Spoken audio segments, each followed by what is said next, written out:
toujours pas. Bon. Trop. Oui. Oui, ça va?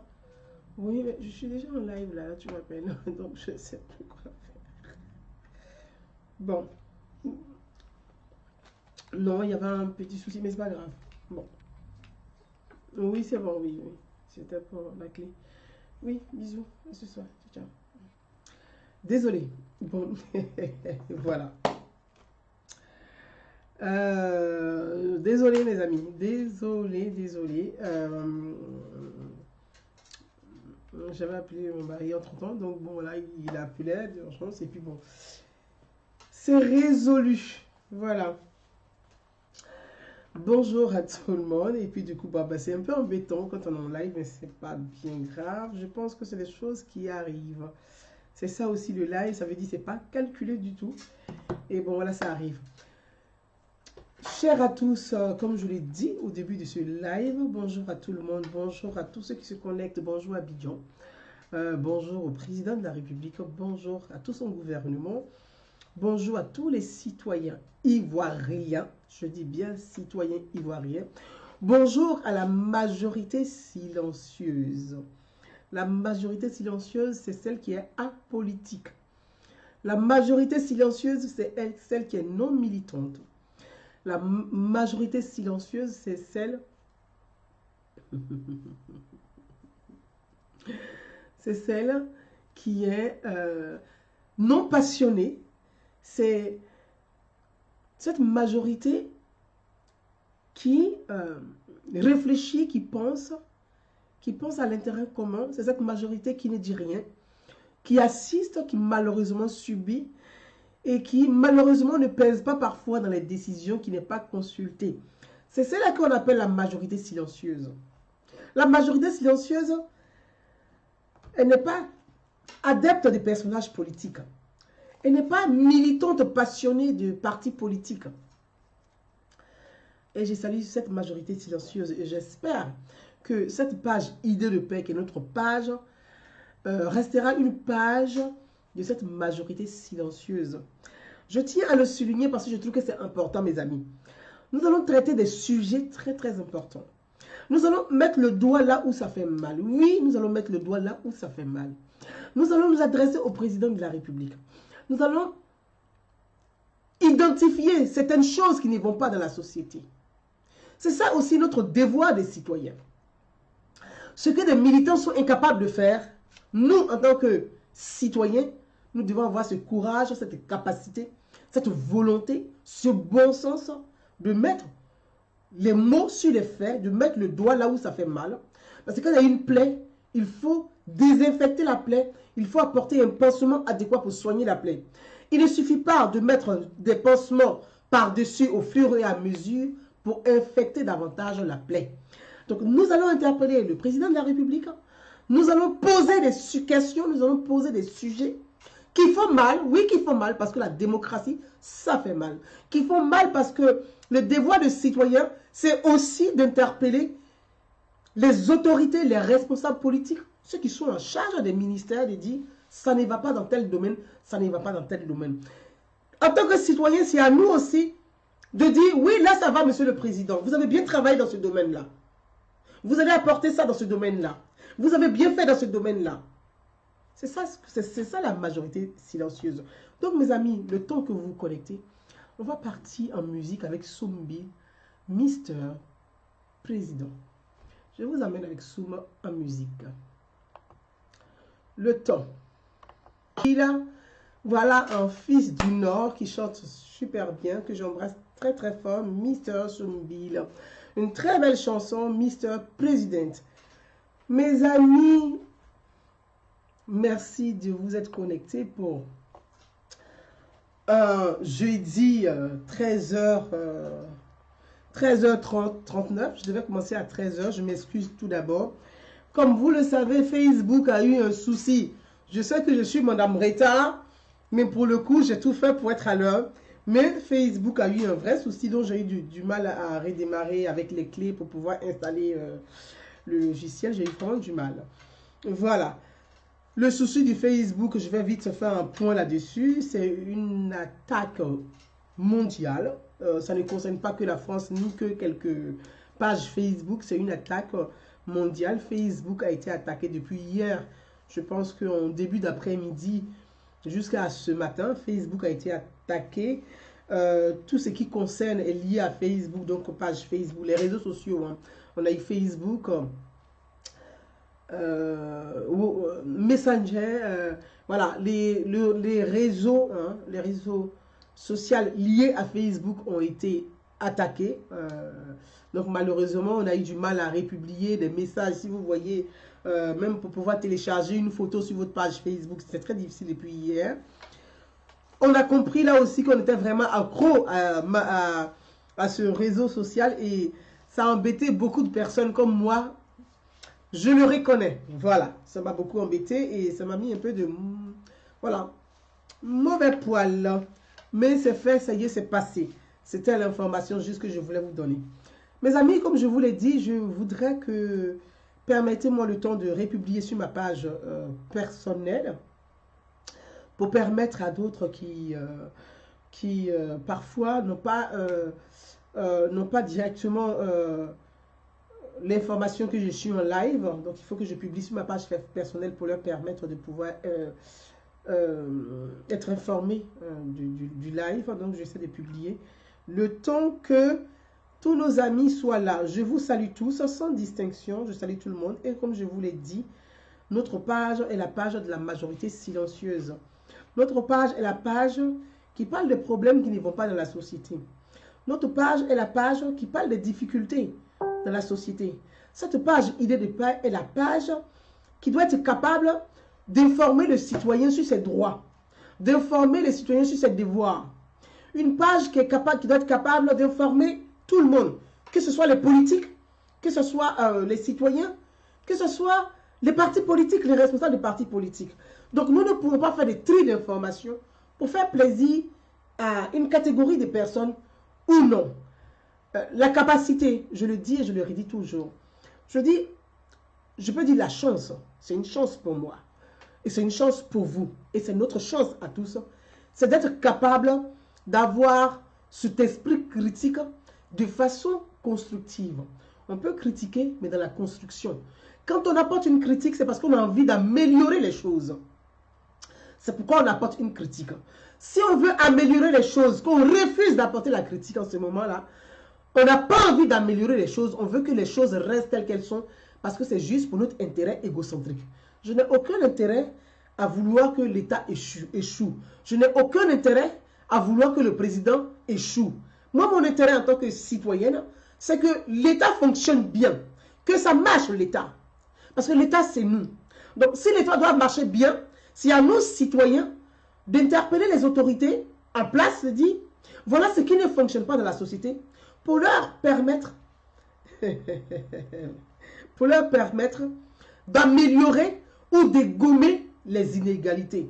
Et parce que je veux qu'on parle justement des inégalités, parce que mes amis, c'est vrai, le président apporte des infrastructures, c'est vrai que le président travaille au niveau des routes, des ponts, du confort matériel de la circulation, mais au niveau social, les choses ne marchent pas vraiment comme le président le souhaite. Et si les choses ne marchent pas, c'est parce qu'il y a des obstacles dans la société. C'est parce qu'autour même du président lui-même, il y a des choses qui ne marchent pas. Mais en tant que citoyen, si nous ne sommes pas capables de dire au Monsieur le Président, Mr. President, autour de vous, voilà ce qui ne marche pas, voilà ce qui ne marche pas, voilà ce qui ne marche pas, je pense que le président ne peut pas améliorer les choses. Ça veut dire, lui-même, en tant que nous, en tant que citoyens, on va mentir au président. Les militants, on va dire entre guillemets, les pro-Ouattara, eux-mêmes vont mentir au président. Ses collaborateurs plus proches, eux aussi vont mentir au président. Donc, dans tout ce schéma-là, c'est nous, en tant que citoyens, la majorité silencieuse, c'est nous qui perdons gros, c'est nous qui souffrons. Et de deux, le président de la République, il a été trompé sur tous les bords. Et nous, en tant que citoyens, notre intérêt, ce n'est pas de tromper le président. Justement, c'est de permettre au président de savoir ce qui ne va pas dans la société. Et c'est de ce sujet-là, je veux qu'on aborde ensemble, chers amis. Et je sais que les services du président suivent, je le sais très bien. Et comme généralement, l'information n'arrive pas vraiment au président. Mais nous allons essayer autrement. Et je sais comment on fonctionne autrement pour que le président puisse avoir souvent des notes diplomatiques. Maintenant, on passera par des notes diplomatiques, par des chancelleries. On va écrire, on va envoyer des notes. Afin que, puisque au sein de la Côte d'Ivoire, les gens ne veulent pas que le président ait l'information, on va passer à l'extérieur. Peut-être que quand l'information va quitter l'extérieur pour trouver le président en Côte d'Ivoire, peut-être qu'en ce moment-là, il va prendre conscience que, ah, donc dans mon pays où je suis là, je ne sais pas, il y a des choses qui se passent comme ça. Le président va prendre connaissance de ce qui ne va pas. Avant d'en venir à ces sujets, mes amis, j'ai reçu une vidéo qui m'a choqué. Une vidéo qui m'a révolté d'une dame appelée Madame Kone Awa. Je ne connais pas les contours du dossier de Madame Kone Awa. Je ne connais pas les faits exacts. Mais je suis révoltée en tant que femme. Je suis révoltée en tant que mère. D'un sens comme dans l'autre, ça me révolte. Mais ce n'est pas l'ordre du jour. Je ne vais pas parler de ce problème-là maintenant.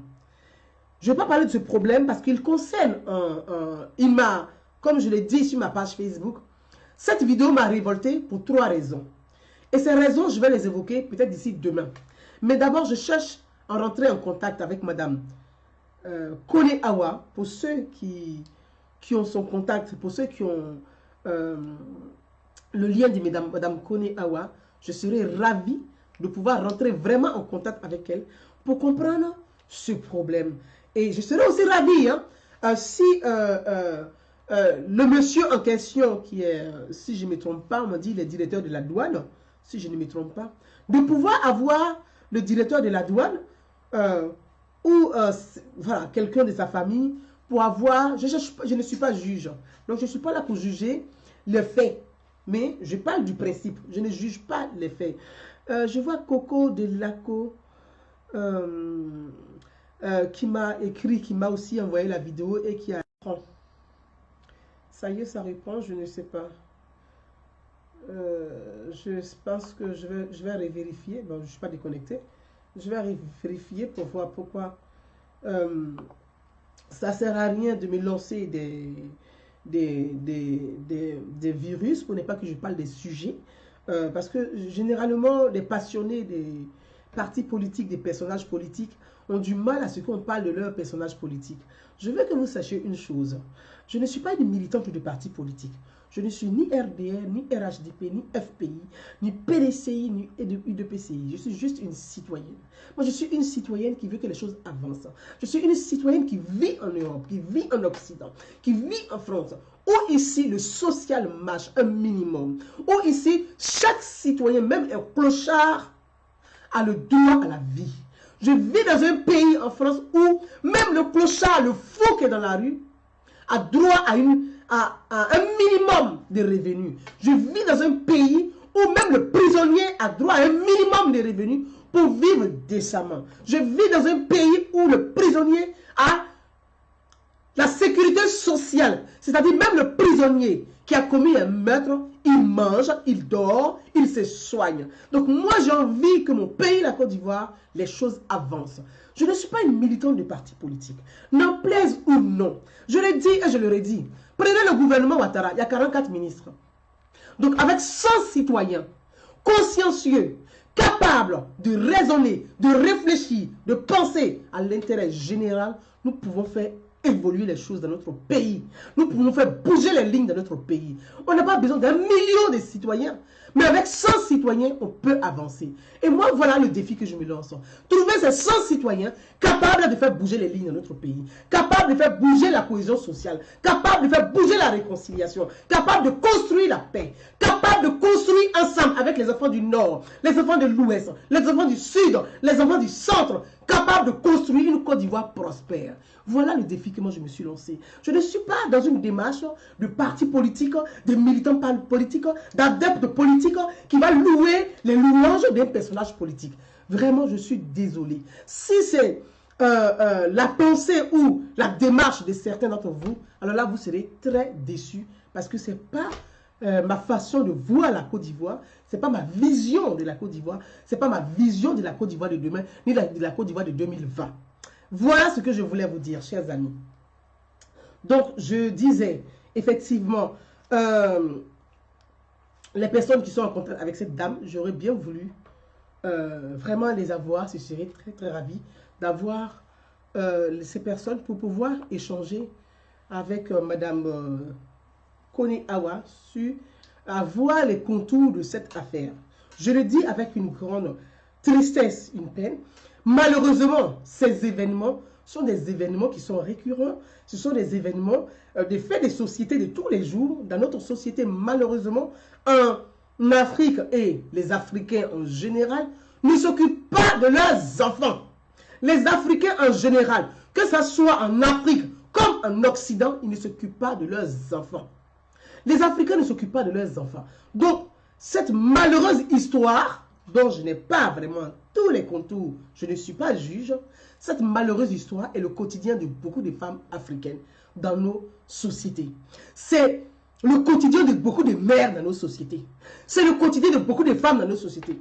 C'est pour cela le 8 mars, les femmes africaines, les femmes politiques devraient se saisir du 8 mars pour poser ces vrais problèmes de société, des droits de la femme dans nos sociétés. Mais malheureusement en Afrique, le 8 mars devient un événement politique où des personnages politiques viennent fanfaronner pour faire leur campagne, pour se rendre intéressant. Au lieu de faire des colloques pour parler des droits de la femme. Au lieu de poser le débat pour parler des difficultés de la femme dans nos sociétés. Mais le 8 mars devient parfois une fête, au coup d'épargne. On ne sait pas pourquoi. Est-ce que le droit de la femme, c'est de coudre le pain dans la société? Ou c'est la liberté de la femme? Ou c'est défendre les droits de la femme? Est-ce que le 8 mars, qu'est-ce que les Africains pensent du 8 mars? Surtout les femmes politiques. À chaque 8 mars, on coud d'épargne. On fait des cérémonies grandioses. Ce n'est pas ce que le 8 mars, c'est pas ce qu'on attend. On attend que le 8 mars, il y ait des femmes politiques pour poser le vrai débat, pour réfléchir sur le droit de la femme. On veut des femmes députées de Côte d'Ivoire qui vont poser à l'Assemblée nationale l'amélioration, le renforcement des droits de la femme. Voilà ce qu'on attend de vous. Mais on n'a rien de tout ça. On fait des fêtes. On fait des cérémonies. On fait des carnavals. Non mais attendez. Alors qu'il y a de vrais problèmes qui durent. Des femmes sont battues. Combien de femmes meurent en Côte d'Ivoire, en Afrique, sur les coups de leur mari? Combien meurent?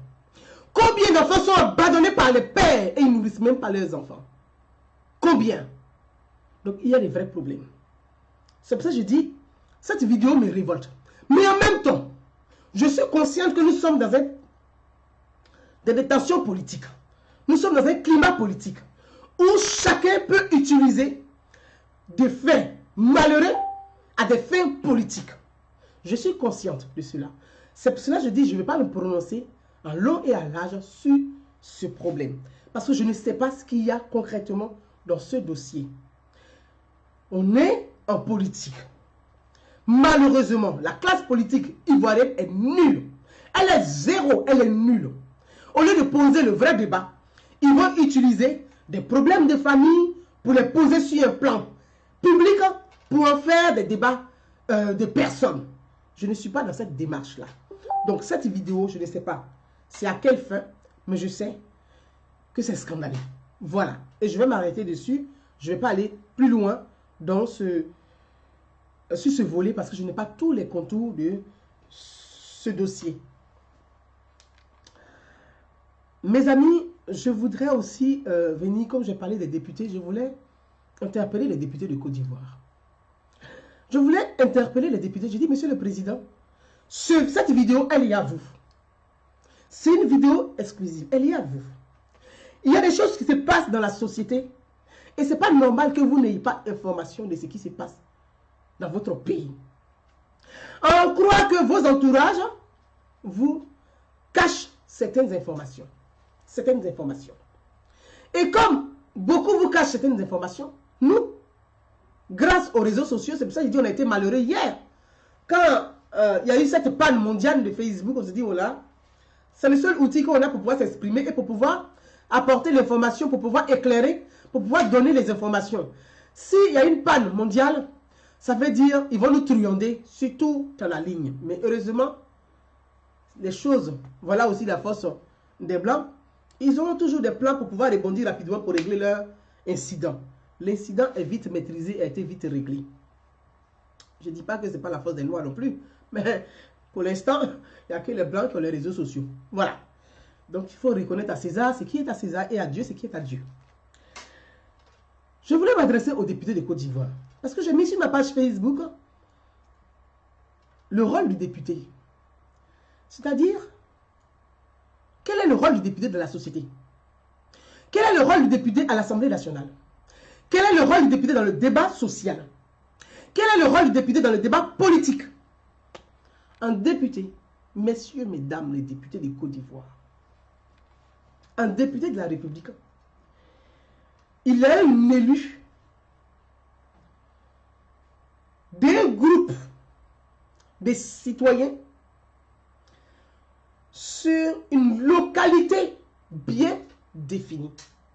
Un député est un élu d'un groupe, un nombre de citoyens dans une localité bien définie, c'est-à-dire la circonscription. La circonscription. Les députés de la République, ils représentent les citoyens de sa circonscription. Ils ne représentent pas tous les citoyens. Ils représentent les citoyens de sa circonscription au sein de l'Assemblée nationale. C'est pourquoi sur tous les territoires ivoiriens, il y a plusieurs circonscriptions où les députés sont les représentants de ces citoyens-là à l'Assemblée nationale, qui est la maison du peuple. On dit la maison du peuple parce que ça représente chaque groupe de citoyens des circonscriptions au sein d'une même maison. On dit la maison du peuple, le peuple de Côte d'Ivoire. Donc le député, quand il est à l'Assemblée nationale, quand il y a un problème social, le rôle du député, soit il appartient à un groupe parlementaire, soit il est indépendant. Quand un député est indépendant, qui n'appartient pas à un groupe parlementaire, parce qu'il faut un certain nombre de sièges pour avoir un groupe parlementaire, je pense au nombre de 9. Il peut faire des amendements de loi, c'est-à-dire les lois existantes. Le député indépendant, pour pouvoir proposer, puisqu'il n'appartient pas à un groupe, il fait des amendements, il fait des propositions pour améliorer les lois existantes ou renforcer les lois qui existent. Mais quand on est un groupe parlementaire, quand on est majoritaire, c'est pour ça généralement, et je peux dire malheureusement, les députés majoritaires de l'Assemblée nationale sont issus de l'exécutif, c'est-à-dire du pouvoir en place. Je dis malheureusement parce qu'il n'y a pas de contre-pouvoir. Pourtant, l'Assemblée nationale doit être un contre-pouvoir au pouvoir en place. Quand on a le pouvoir exécutif, c'est le pouvoir exécutif qui nomme les magistrats, c'est-à-dire le pouvoir judiciaire. C'est le pouvoir exécutif qui nomme les magistrats, qui nomme les préfets. Si ce même pouvoir a le pouvoir parlementaire, il n'y a pas de contre-pouvoir dans une république. Et c'est dangereux pour la République. C'est très dangereux pour la République. S'il n'y a pas de contre-pouvoir, les députés sont là pour surveiller le bon fonctionnement de la gestion du pouvoir du président de la République. C'est aux députés de veiller sur le bon déroulement de la gestion du pouvoir du président de la République. Mais si à l'Assemblée nationale, il n'y a pas de contre-pouvoir, il n'y a pas ce pouvoir qui va réveiller le président pour dire tu dors trop, il faut te réveiller. S'il n'y a pas de contre-pouvoir qui va réveiller le gouvernement, le chef du gouvernement pour dire réveille-toi, ici ça ne va pas. Qui va poser le problème des citoyens au sein de l'Assemblée nationale? C'est-à-dire on va se retrouver avec des députés militants, partisans du pouvoir en place, qui seront inutiles et qui vont faire du clientélisme. C'est-à-dire ils vont suivre l'ordre qui vient du siège du parti politique dont est issu le président de la République.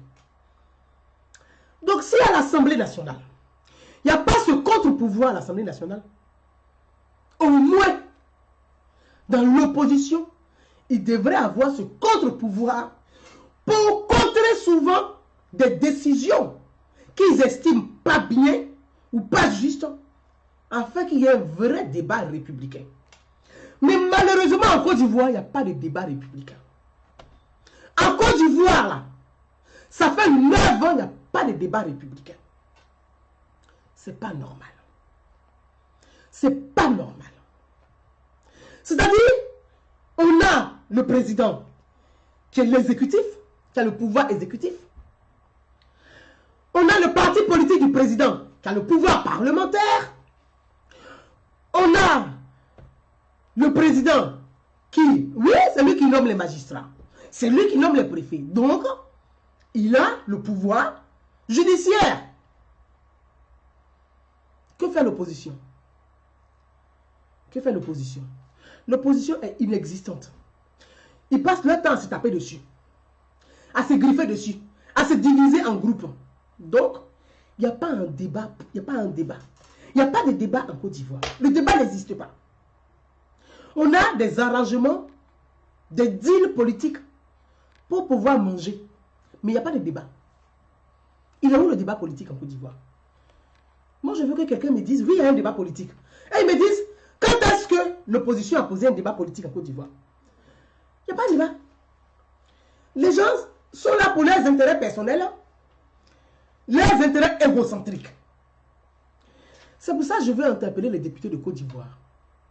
Il ne faudrait pas que les députés eux-mêmes puissent se tromper de fonction et de rôle.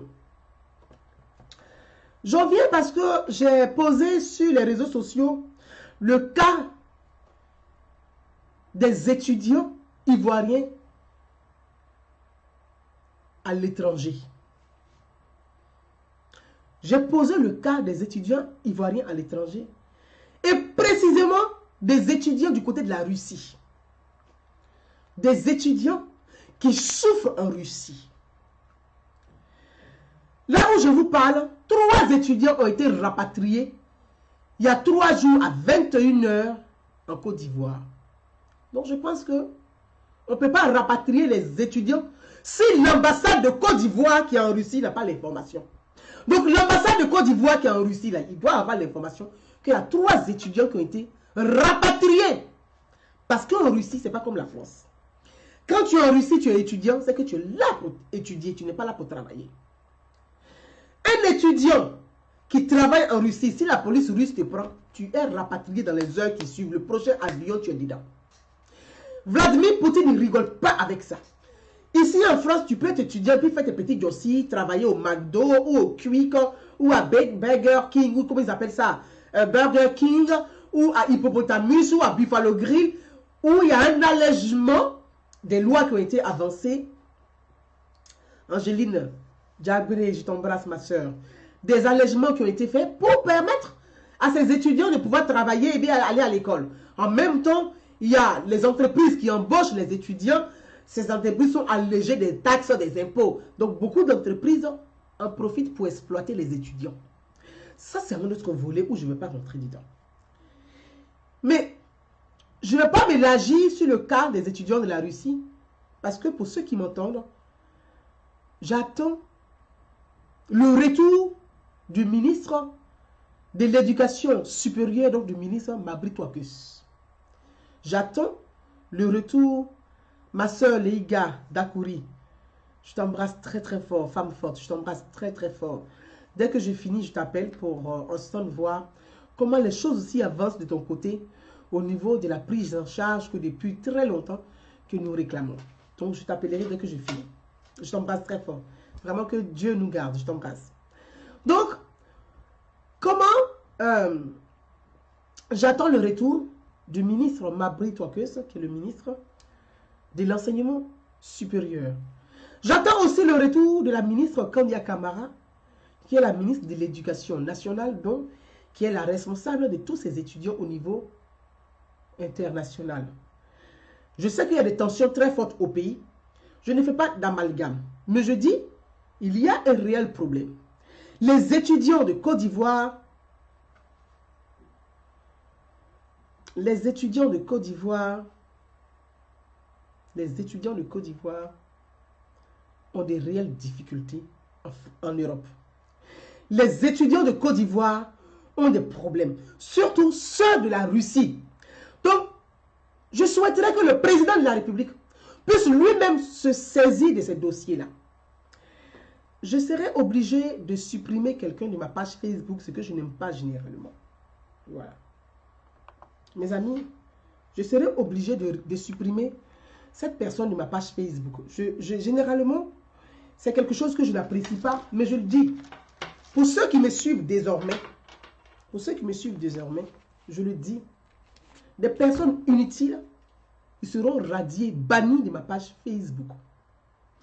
Des personnes inutiles seront radiées, bannies de ma page Facebook. Je ne suis pas là. Je ne cherche pas des gens inutiles. Hein. Voilà. Parce que ces personnes sont nuisibles. Un instant. Ces personnes sont nuisibles. Et je serai dans l'obligation de vous bannir de ma page Facebook pour ceux qui me suivent. Des personnes inutiles. Parce que quand vous venez avec ce genre de commentaires, vous lancez des scripts sur les pages des gens. Donc moi, je vais vous bloquer, bannir. Quand tu viens sur la page de Gouzane Naounou, c'est que tu viens pour l'écouter. Tu ne peux pas l'écouter, basta. Prends ta route, reste sur ta page ou reste dans ton fan club. Si tu ne peux pas aussi, moi je ne t'ai pas invité, je n'ai pas appelé quelqu'un de venir me suivre. Mon ami, je vais te bannir de ma page Facebook. Mes amis, je le dis clairement et je ne vais plus le rigoler. Je viens de commentaires un peu idiots, je te bannis. Il y a des sujets qui sont sérieux. Si toi, tu n'es pas sérieux, que toi, tu penses que ces sujets ne sont pas importants pour toi, reste chez toi. Chacun a sa page. On n'a pas obligé quelqu'un d'écouter son camarade. Moi, vous avez que vous voyez là. Il y a des sujets de conversation, quand ils font des lives, on m'appelle dessus.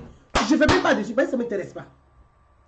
Je ne vais pas aller sur la page de quelqu'un pour aller l'insulter. Pourquoi il vient sur ta page? Ça ne m'intéresse pas. Ça ne m'intéresse pas. Mes amis, excusez-moi. Hein. Je vais me connecter ici parce que je vais bannir cette personne.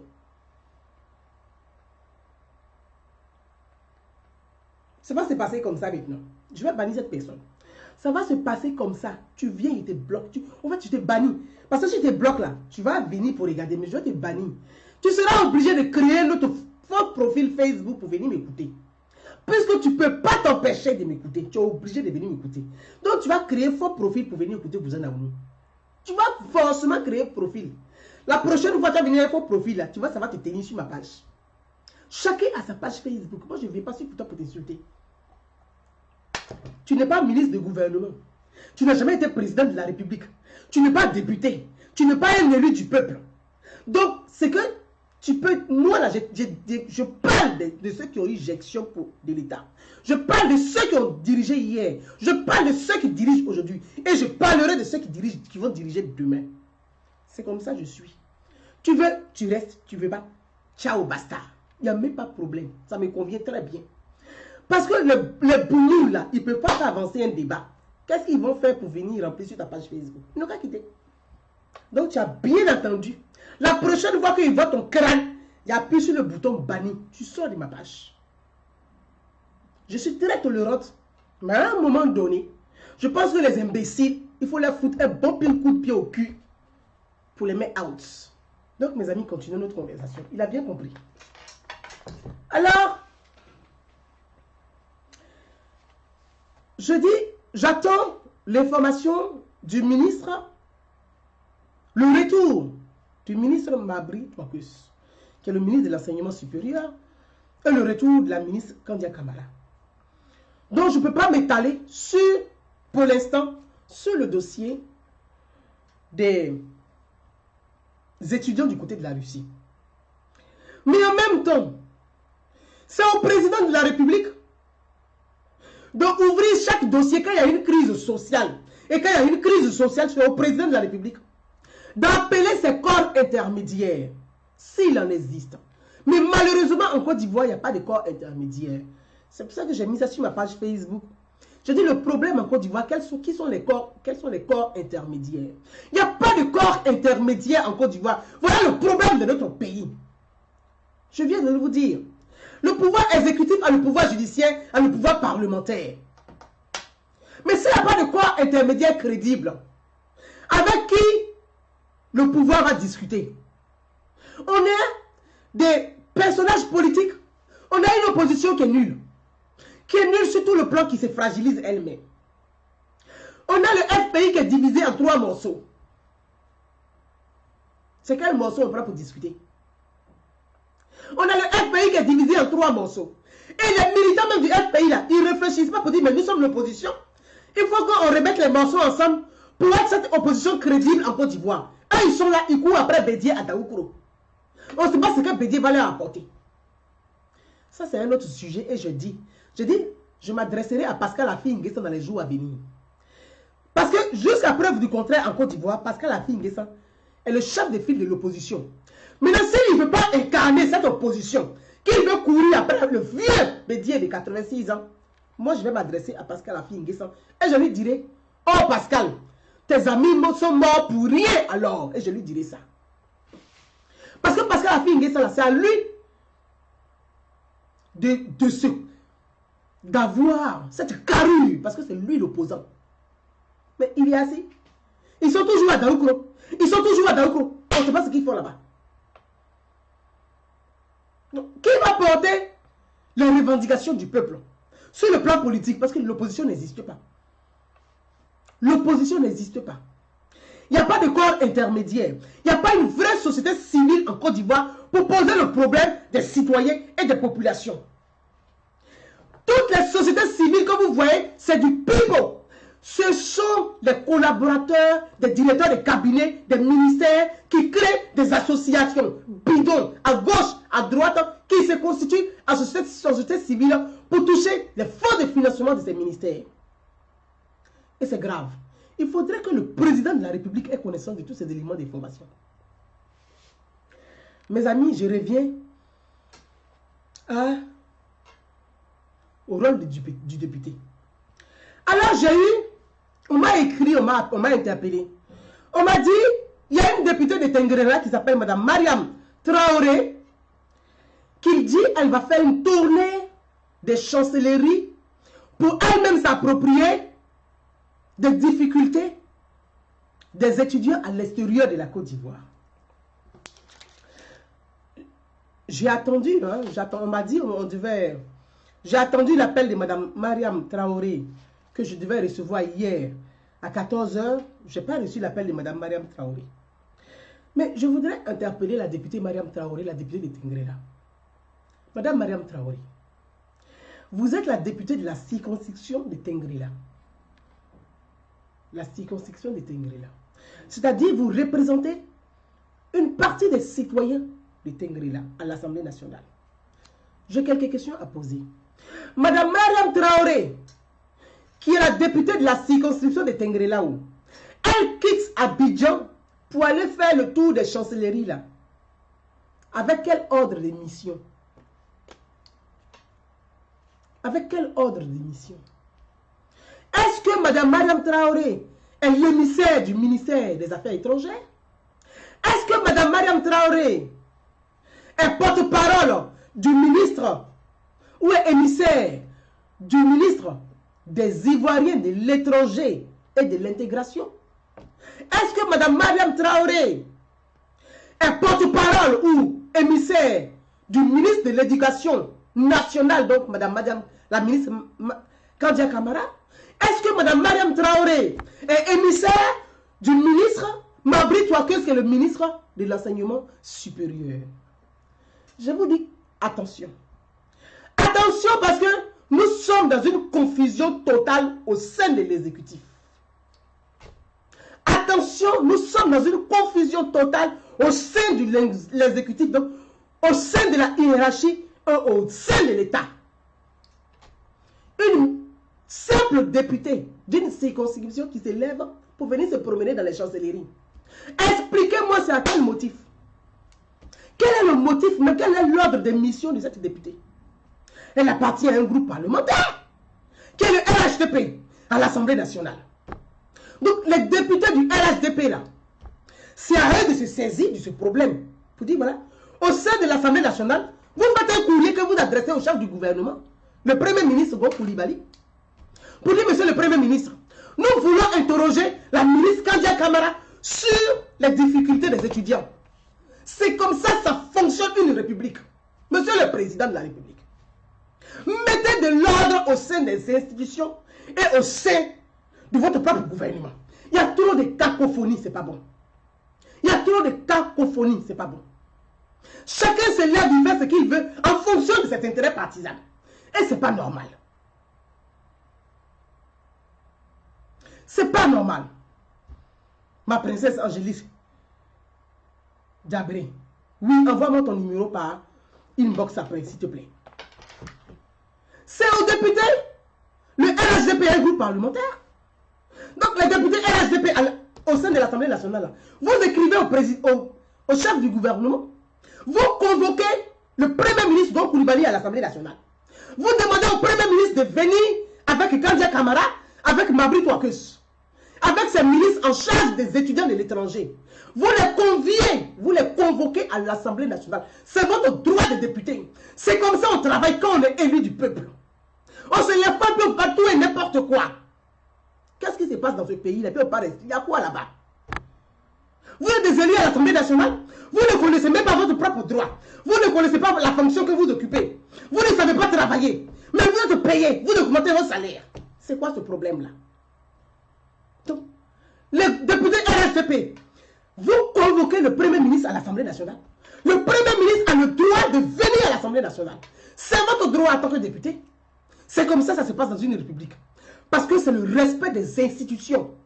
Vous écrivez, vous envoyez au Premier ministre et vous dites au Premier ministre, nous te convoquons à l'Assemblée nationale parce que nous avons des questions à te poser. Nous souhaiterons poser des questions à la ministre Kandia Camara. Nous souhaiterons poser des questions au ministre Mabri Touakus. Car voilà ce qui, voilà l'information que nous avons. C'est que les Ivoiriens, les étudiants de l'étranger n'ont pas perçu leur bourse depuis 3 ans. Les étudiants de l'étranger, surtout du côté de la Russie, sont rapatriés. Les étudiants de l'étranger du côté de la Russie, là où je vous parle, d'ici la fin de ce mois, 2 autres vont être chassés des universités. C'est aux députés de poser ces problèmes à l'Assemblée nationale. Le Premier ministre, quand il prend un jour, soit un mercredi, soit un jeudi, il vient à l'Assemblée nationale, il vient accompagné de ses ministres pour répondre aux questions des députés. Ça s'appelle question au gouvernement. Question au gouvernement. Et les questions au gouvernement, ça ne se passe pas à la primature, ça se passe au sein de l'hémicycle. Ça se passe à l'Assemblée nationale. Pourquoi dans un pays, tout le monde refuse de débattre? C'est quelle démocratie où vous ne voulez pas débattre? Vous voulez faire quoi? Comment on peut renforcer l'outil, les valeurs démocratiques? Comment on peut renforcer un État? Comment on peut renforcer la nation si les élus eux-mêmes ne sont pas capables de débattre entre eux? Quel exemple pour le reste des citoyens? Quel exemple de société? C'est aux élus de donner les exemples de société. C'est aux élus de donner l'exemple aux sociétés. C'est aux élus de donner le bon exemple. Le bon exemple, c'est les élus. Alors vous êtes assis en Côte d'Ivoire, chacun se comporte comme un roi, comme un prince. On ne peut pas parler à quelqu'un. On ne peut pas interroger quelqu'un. On ne peut pas poser question. Pour quelle raison? C'est quelle démocratie vous voulez construire où on ne doit pas poser question?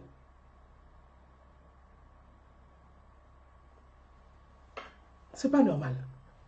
Donc moi j'interpelle les groupes parlementaires à l'Assemblée nationale.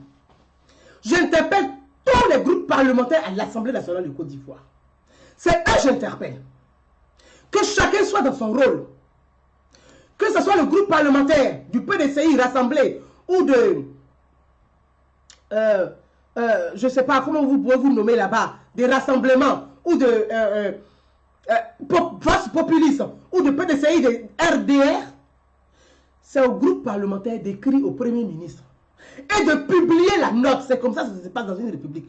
Vous écrivez une fois au Premier ministre. Si vous n'avez pas de retour, vous rendez la lettre publique pour dire nous avons écrit au Premier ministre de la République, du gouvernement. Nous avons souhaité questionner certains ministres du gouvernement et nous n'avons pas eu de retour. Là, on dit les élus se sont exprimés.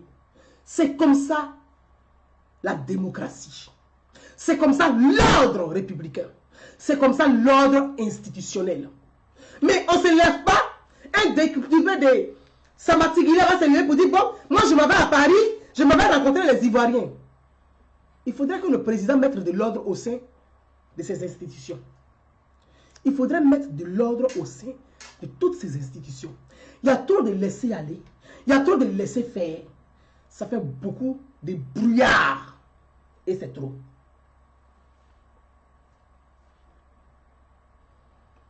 Ça fait beaucoup de brouillard et c'est trop. Il y a trop de brouillard et ça fait beaucoup. Il faudrait que le président lui-même puisse se saisir de toutes ces difficultés-là. On ne peut plus accepter ça. Il faut de l'ordre. Nous sommes des citoyens. Si vous ne pouvez pas mettre de l'ordre, nous allons dénoncer le désordre. Si vous ne pouvez pas mettre de l'ordre, mais alors nous, en tant que citoyens, majorité silencieuse, nous allons dénoncer le désordre. Il faut mettre de l'ordre. Vous qui vivez en France ici, moi je vis en France comme vous. Donnez-moi à l'aéroport simplement un député de la République. Si ce ne sont pas des vacances parlementaires, déjà chaque vacances parlementaire, chaque député doit dire où il va. C'est ça la République. Chaque vacances parlementaire, chaque député doit annoncer déjà où il va. Chaque ministre doit dire où il s'en va passer ses vacances. Même le président doit expliquer au peuple là où il s'en va passer ses vacances. Pourquoi vous vivez en France? Vous vivez en Occident, où la démocratie est quittée pour nous trouver en Afrique. Et que nous-mêmes, on ne peut pas apprendre les bons réflexes de cette démocratie. Pour pouvoir être indulgent avec nos autorités pour dire non, non, non. La démocratie, ça fonctionne comme ça. Nous connaissons aussi. Pourquoi nous-mêmes, on n'est pas capable de faire ça? Tellement que chacun est de sa passion, dans son idolâtrie. Chacun est enfermé dans son esprit clanique. Ah, comme c'est mon ethnie qui est au pouvoir, je ne dois pas critiquer, hein, je ne dois rien dire, c'est mon ethnie. Mais la Côte d'Ivoire n'est pas. Le pouvoir, ce n'est pas tontine. Le pouvoir, ce n'est pas tontine. Mes amis, le pouvoir, ce n'est pas tontine. Vous allez vraiment m'excuser, j'arrive. J'ai des petits problèmes de dysfonctionnement, j'arrive, vous allez m'excuser. Le pouvoir, ce n'est pas tontine. C'est pour ça que j'interpelle toujours le président de la République. Il dit, monsieur le président, on dit la troupe ressemble à son chef. Le chef, là, c'est vous. Nous, on n'a pas voté vos ministres. On a voté le président de la République, Alassane Ouattara. Vos ministres, là, c'est vous-même qui avez nommé vos ministres. Et j'espère que c'est en fonction de leurs compétences et de leur CV. C'est vous-même qui avez choisi vos ministres. Mais nous, là, on n'a pas choisi vos ministres. C'est vous seul qu'on a choisi. C'est vous seul que la majorité a choisi. Donc, s'il y a un problème, on s'adresse à vous, on ne s'adresse pas à vos ministres. Mais vos ministres, c'est vous qui avez nommé. Donc, c'est à vous de mettre de l'ordre pour qu'il n'y ait pas trop de brouillard. Mes amis, si vous me suivez, on va continuer comme en ce moment. Il y a des gens de petites mains qui n'aiment pas qu'on parle des problèmes de la société et ils sont toujours prêts à pouvoir embrouiller parce qu'ils ne veulent pas qu'on parle des problèmes de la société. Parce que ça les arrange. Ça les arrange. Ils ne veulent pas qu'on parle de ça. Alors,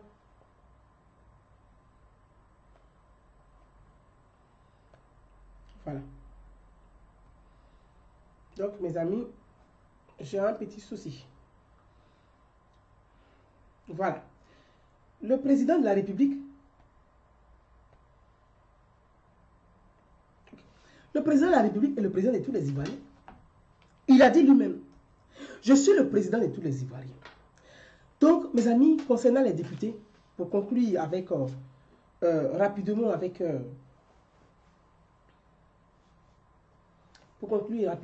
le volet des députés, j'interpelle tous les groupes parlementaires à l'Assemblée nationale de jouer votre rôle.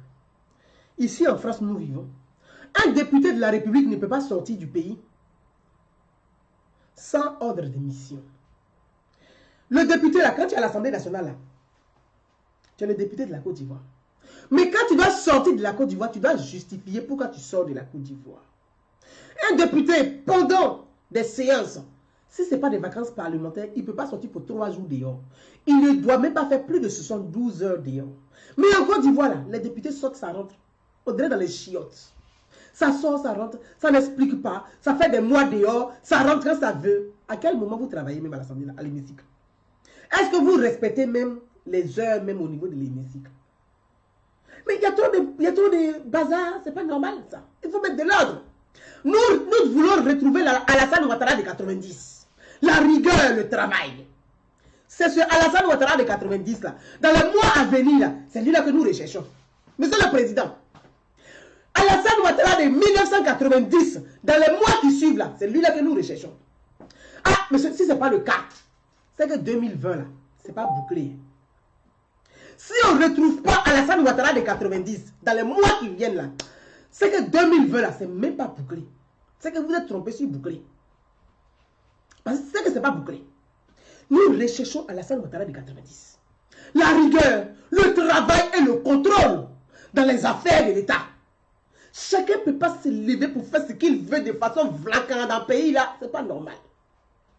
Aujourd'hui, il a dit, monsieur le président, moi il m'adresse à vous. Moi, il ne s'est pas payé par quelqu'un. Donc mon cœur ne va pas. Même si tu me payes des millions, si ça ne va pas, il va dire que ça ne va pas. Je vais dire que ça ne va pas. Mon rôle de citoyenne là, c'est ça s'appelle la liberté d'expression. Ça s'appelle femme libre.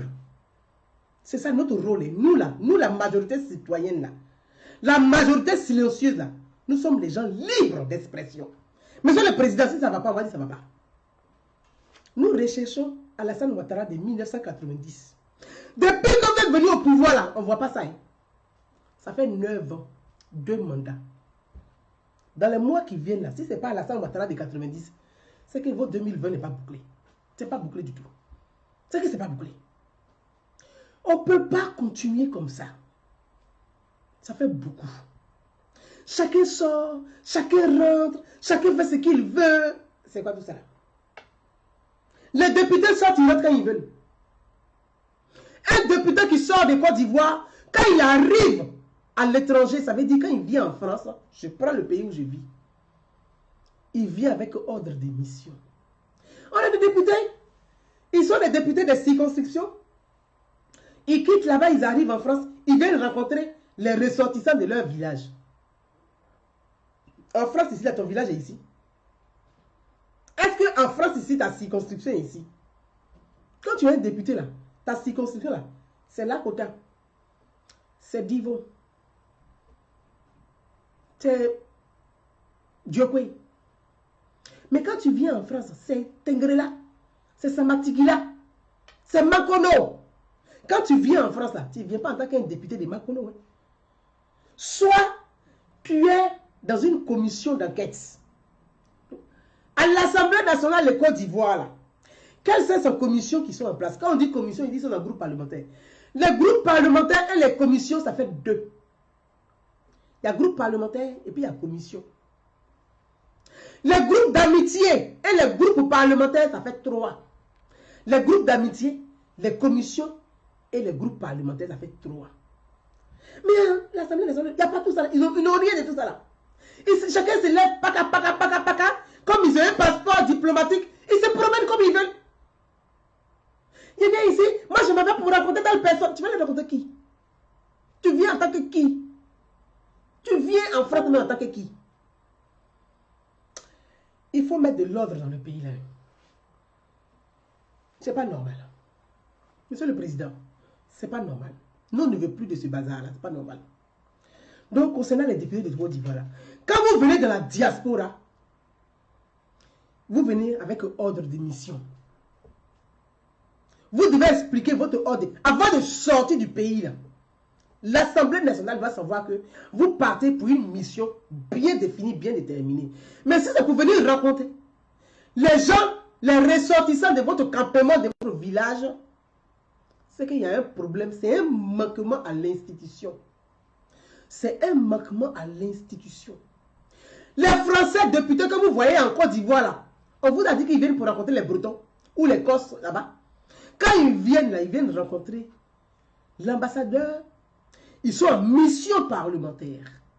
Et leur mission parlementaire, c'est avec une feuille de route.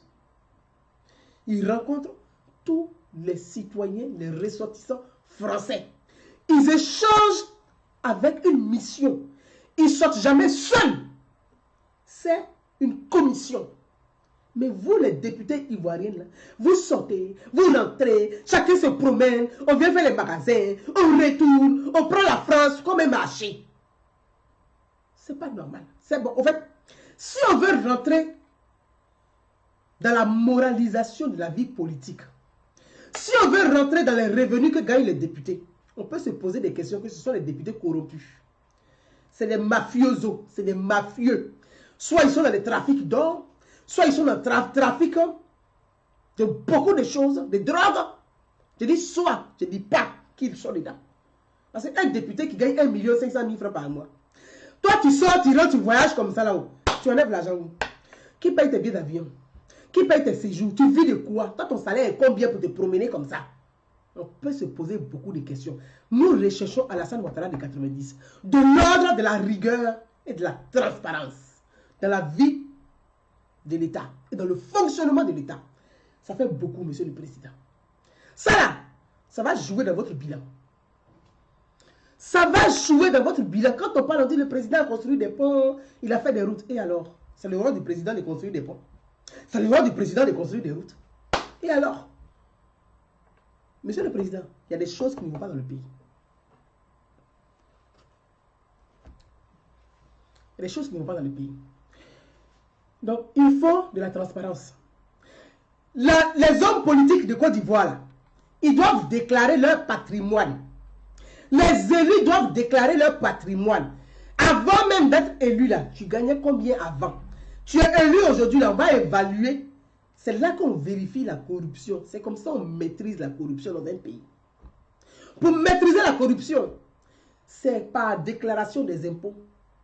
Les élus de la République, les ministres, les maires, les députés, les présidents des régions, les ministres, les collaborateurs des ministres, les directeurs des cabinets, vous devez déclarer vos impôts. Vous payez combien d'impôts par mois? Les chefs d'entreprise, on a des chefs d'entreprise pour fuir les impôts, il faut politique. Ils vont se cacher derrière des partis politiques, comme ça ils ne vont pas payer impôts. Combien de responsables politiques en Côte d'Ivoire payent les impôts? Et ils payent les impôts à hauteur de combien? Donc, normalement, les impôts, leur déclaration de patrimoine. Et cette déclaration de patrimoine, ça doit être public pour permettre aux citoyens de savoir qui sont ces fraudeurs dans la République. Donc, voilà des sujets que nous voulons porter pour 2020. On ne peut pas nous truander pour venir avec des slogans déjà tout prêts. Oh, oh, Ado c'est le meilleur. Le RHDP ici, le PDCI par là et le FPI par ici. Ah non, non, non, non, non. Nous voulons un vrai débat. Ah non, non, non, non, non. Nous voulons un vrai débat. On ne peut pas nous truander comme avant. On est irait. Dieu merci, on a les réseaux sociaux. Nous allons peser dans le débat de 2020. Nous allons apporter nos idées, notre contribution. On ne peut plus laisser les choses se faire, se décider entre vous. Les mêmes visages, les mêmes personnes depuis 30 ans. Depuis 30 ans, c'est les mêmes gens. On dit, on se marie, on se remarie, on divorce, on change de nom, on revient avec d'autres noms, on dit qu'on est les meilleurs. En quoi? Prenons un exemple. Prenons un exemple. Le président de la République, il était RDR. Ils sont au RHDP. Mais depuis que Alassane Ouattara est président, il gouverne avec qui? Il gouverne avec ses mêmes collaborateurs du RDR. Plus ceux du PDCI. Plus un peu de UDPCI. Mais c'est les mêmes qui sont au pouvoir. Très bien. En 2020 là-haut, qu'est-ce que vous allez venir nous dire pour nous convaincre? Vous allez nous expliquer quoi? Au fait, que ce soit le ministre, que ce soit le président lui-même, que ce soit son cousin, que ce soit son neveu, que ce soit son filleul, vous allez nous dire quoi pour nous convaincre en 2020? C'est sur ce pied-là qu'on vous attend. Nous, on attend les projets. Parce qu'il ne faut pas gouverner Alassane Ouattara pour venir dire oui. Après Ado, c'est moi. Le pouvoir du peuple n'est pas tontine. Donc après Alassane Ouattara, ce n'est pas quelqu'un. C'est le peuple qui va voter. C'est le peuple qui va choisir le bon projet de société. Donc, je vois Monsieur le Président Alassane Ouattara, vous avez un gouvernement. Et il y a des ministres de votre gouvernement qui sont déjà en pré-campagne. Ça, c'est pas normal. Et je vais en venir. Je vous ai dit, je parle en toute liberté. Je parle au nom de la majorité silencieuse. Ce que je dis, la grande majorité des Ivoiriens le pensent. Et je pense que c'est eux qui me donnent, propulsent cette force de venir toujours me tenir là et parler. Sinon, moi, je suis une pauvre petite femme. Je suis une pauvre petite dame. Vous êtes le président de la République. Vous gouvernez avec un gouvernement. Mais nous, on assiste depuis quelque temps des pré-campagnes de certaines personnalités politiques, de certains ministres. Ils sont tous en pré-campagne. Moi, j'ai une question à poser au président de la République. Monsieur le Président, c'est vous qui les envoyez pour faire leur pré-campagne? Ou c'est eux-mêmes qui font leur propre pré-campagne? Mes amis, vous qui me lisez et vous qui m'écoutez, vous pouvez aussi m'aider à comprendre. Parce que moi, je veux comprendre certaines choses. Comment on peut dans un gouvernement et puis fragiliser le propre gouvernement dans lequel on est?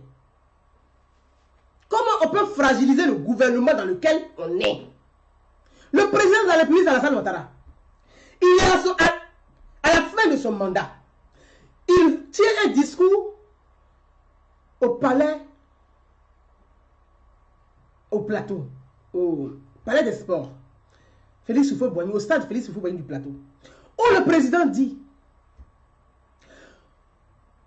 je me prononcerai d'ici 2020. Et il donne une date précise. Le président dit, je me prononcerai d'ici 2020. Et il donne une date précise. Je ne sais pas, jusqu'en octobre, jusqu'au 20 octobre, dernier délai pour qu'il se prononce. Je dis une chose. Ce que je suis en train de dire, soyons clairs. Le président de la République, dans le droit, il a le droit de se présenter pour un deuxième mandat de la Troisième République. Le président de la République, Alassane Ouattara, dans le droit, il a la possibilité, le droit constitutionnel lui donne le droit de se présenter pour un deuxième mandat de la Troisième République. Parce que son mandat qu'il est en train d'exercer, dont la fin est bientôt, c'est le premier mandat de la Troisième République. En même temps, sur le plan de la morale, c'est autre chose. On peut juger pour dire, mais sur le plan de la morale, le président lui-même l'a dit, je ne serai plus candidat en 2020. Sur le plan des valeurs, le président a dit, il a donné une parole, il faut qu'il la respecte. C'est deux choses différentes. Je veux qu'on arrive à dissocier les deux choses. Et moi, je ne veux pas mélanger les débats. Je dis, je prends le droit. Le droit permet à Alassane Ouattara de se représenter en 2020. Après, concernant la morale et les valeurs, il appartient au président lui-même de juger lui-même si il a envie ou pas sur le plan de la morale. Mais ce n'est pas à moi de décider pour lui. Je vais être clair là-dessus pour qu'on puisse bien se comprendre. Mais le président, il a un exercice de ses fonctions. Il dit, je ne me présente pas, mais je peux me présenter. Rien ne m'empêche. Moi, déjà, quand le président dit, je ne me présente pas, je tiens. Je pense que toute la classe politique, si elle était suffisamment intelligente, elle devait applaudir le président qui a plein pouvoir et qui peut se présenter, qui dit, mais bravo. Et encourager même le président de la République à dire, monsieur le président, c'est une très bonne chose. Et l'encourager, le féliciter, l'honorer pour qu'il puisse transmettre le pouvoir au prochain président. Et que ce soit pour la première fois dans l'histoire de la Côte d'Ivoire, on ait une sorte de passation de main. Mais pourvu qu'on ait quelqu'un qui a un vrai projet, quelqu'un de neutre, par exemple. Quelqu'un qui ne doit pas de crédit politique à un parti politique. Quelqu'un qui n'est pas dans des deals politiques. Parce que le problème de la Côte d'Ivoire, et ce qui nous fait souffrir, nous les pauvres, c'est les deals politiques. À force de payer les dealers politiques, le pauvre a toujours son panier vide. La majorité des Ivoiriens ne mangent pas à leur faim. Moi, même à peine, ils mangent un repas par jour. Parce que les deals politiques nous coûtent très cher. Les deals politiques coûtent cher aux pauvres. Donc, Sortons des deals politiques. C'est pour ça, les gens qui se mettent ensemble, qui divorcent, qui créent... Je dis, moi, je ne crois pas à un parti politique. Et je ne crois même plus à un parti politique. Je crois à un vrai projet de société. Je crois à la capacité de quelqu'un de capable, de méritant. Quelqu'un qui est capable, qui a démontré son intégrité et son honnêteté. Si c'est pour venir avec les partis politiques, si vous voulez, allez-y sur Mars pour les construire, pour revenir avec eux. Moi, je ne crois même pas. Allez-y faire des plateformes au ciel et puis revenir avec eux. J'y crois pas. Parce que ce sont les mêmes têtes, ce sont les mêmes crânes. Je crois à un projet de société. Qui est capable de proposer mieux? Qui est capable de faire mieux? C'est qu'on voit tout ça là, c'est les mêmes. Blanc, bonnet, bonnet, blanc. Blanc, bonnet, bonnet, blanc. Depuis Gbagbo là, c'est les mêmes qui gouvernent auprès d'Alassane Ouattara aujourd'hui. Rien n'a changé sur les cocotiers. Bédio, Gbagbo, les mêmes qui étaient dans les ministères de Gbagbo là, ce sont les mêmes qui sont dans les ministères d'Alassane Ouattara aujourd'hui. Moi, je vous dis ça. Les mêmes qui étaient dans les ministères du gouvernement Gbagbo là, ce sont les mêmes qui sont dans les ministères du gouvernement Ouattara aujourd'hui. Rien n'a changé, ce sont les mêmes mentalités. Donc, si c'est pour revenir à ces mêmes roucas-cas en 2020, c'est que ce n'est pas bouclé. C'est que ce n'est pas bouclé. C'est que ce n'est pas bouclé.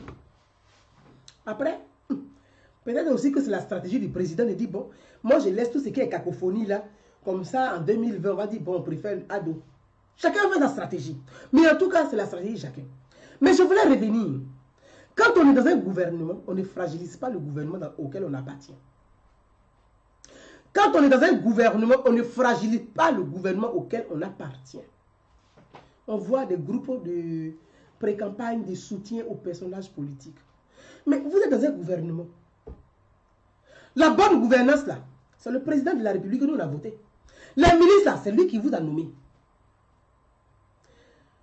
Donc, pour réussir la bonne gouvernance, c'est que vous-même, vous travaillez très bien avec le budget qu'on vous donne. Il faudrait que vous-même, vous réussissez votre mission. C'est en réussissant les missions qu'on va applaudir à que ce gouvernement est meilleur. Mais vous êtes dans un gouvernement, et puis on voit partout, 2020 c'est celui-là, 2020 c'est l'autre, 2020 c'est celui-là, mais vous êtes tous en gouvernement Ouattara. Bon, donc vous fragilisez le président de la République. Donc vous qui êtes pressé, 2020 c'est l'autre, c'est le fils qui est ceci là, c'est son oncle qui est ici, c'est son cousin qui est par là. Est-ce qu'on vous a dit que le pouvoir c'est tontine? On vous a dit que le pouvoir là c'est tontine? Vous dites que non, comme il était trop avec Alassane Ouattara depuis 40 ans, donc s'il quitte en 2020, c'est moi je vais prendre. Non mais oh. Est-ce que le pouvoir c'est tontine? Le pouvoir c'est pas tontine. C'est pas tontine. Le président il a un exercice de fonctions. Accompagnez-le à finir son mandat et à mieux finir son mandat. Accompagnez le président à mieux terminer son mandat. Accompagnez le président dans les bonnes actions. Vous ne faites pas ça. Chacun se bat, chaque forme le groupe, chacun a sa télévision. Mais il n'y a qu'en Côte d'Ivoire, puis en Afrique, on peut voir une cacophonie pareille. C'est pour ça que j'interpelle beaucoup la classe politique et j'interpelle tous les ministres d'Alassane Ouattara. J'interpelle tous les ministres d'Alassane Ouattara sans exception. Alors c'est sans exception. Et j'interpelle le président de la République. Monsieur le président, mettez de l'ordre dans votre ministère. Mettez de l'ordre dans votre ministère. Parce que ce comportement n'est pas correct.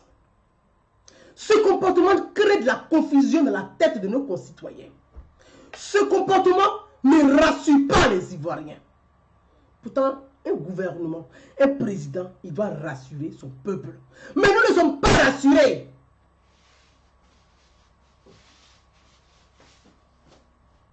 Dites-moi ici en France, vous qui vivez ici, là, le pire, ce sont les gens qui vivent en Occident, qui se comportent de cette façon-là. Et c'est là où c'est dramatique. Ceux qui devaient accompagner, ceux qui sont restés au pays, à mieux comprendre les choses, eux-mêmes, ils sont plus pires, ils sont pires que ceux qui sont au pays. Dans vos différents pays où vous habitez, dans vos différents pays où vous vivez, vous les Ivoiriens de la diaspora, vous les citoyens de la diaspora, c'est à vous que je m'adresse. Et je vous lis au fur et à mesure. Dans vos différents pays où vous vivez, Dites-moi, qui est dans un gouvernement, appartient à une majorité et qui fait une pré-campagne pendant que le président est en exercice ses fonctions? Donnez-moi un seul nom d'un ministre ici en France. Donnez-moi le nom d'un seul ministre en France. Emmanuel Macron est président de la République. Vous avez une fois entendu Édouard Philippe, qui est son premier ministre, dit que lui, il a un groupe de soutien, il a créé sa télévision web, il a un fan club qui chante son nom sur tous les toits et sur tous les réseaux sociaux. Vous avez une fois entendu ça. Édouard Philippe respecte l'institution, il respecte le président de la République. Quand on respecte le président, on respecte son travail, on respecte son rang. Donnez-moi, ici, vous qui vivez en France, vous avez une fois vu Jean-Yves Le Drian, qui est le ministre de la Défense, avoir un club de soutien. Jean-Yves Le Drian est de gauche. Il n'est pas en marche. Il est de gauche. Il pouvait avoir son parti politique parce qu'il est de gauche. Mais une fois qu'il est dans le gouvernement, il est sur la vision, la ligne du gouvernement. Et il est sur le calendrier du président de la République. Vous avez une fois vu Jean-Yves Le Drian en train de crier partout qu'il est candidat en 2022? Est-ce que vous avez une fois vu ça? Mais en Côte d'Ivoire, c'est ce que vous faites là. Et ce sont les gens qui sont dans la diaspora qui encouragent ce genre de bêtises. Monsieur le Président, la troupe ressemble à son chef. C'est vous le chef et c'est vous que le peuple a élu. Ce n'est pas vos ministres. Hein. C'est à vous de mettre de l'ordre. Si vous voulez faire du bagot à 2020, là, vous allez porter sur votre chapeau. Vous serez le responsable de votre choix. Ça, Gbagbo a fait ça pendant 10 ans. Quand on parle, il n'écoutait pas les gens. Quand on parle, il n'écoutait pas les gens. Aujourd'hui, il est où? Il est en Belgique.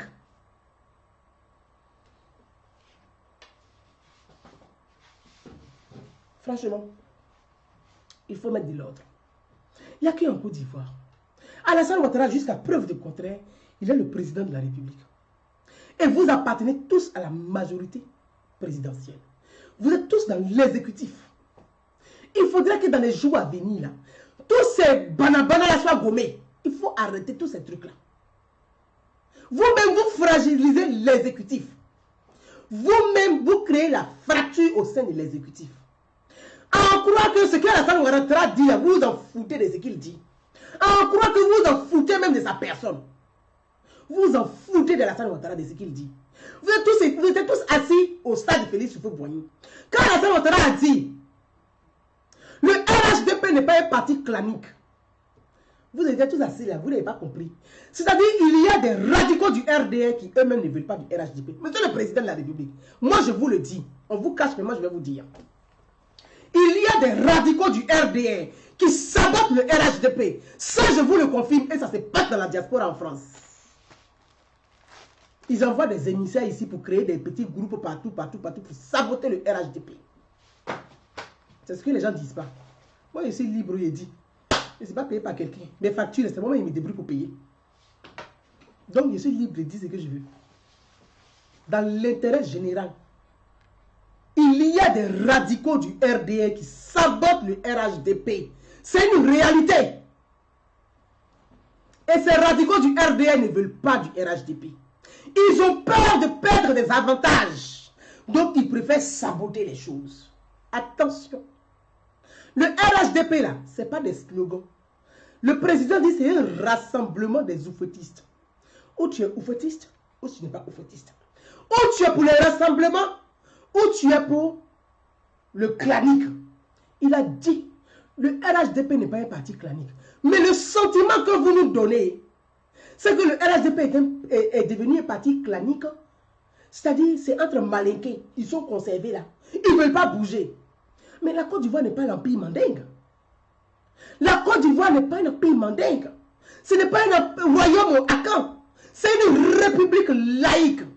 La Côte d'Ivoire est une république laïque. Ce n'est ni empire mandingue, ni royaume akan. Donc il faudrait que chacun puisse respecter les valeurs républicaines.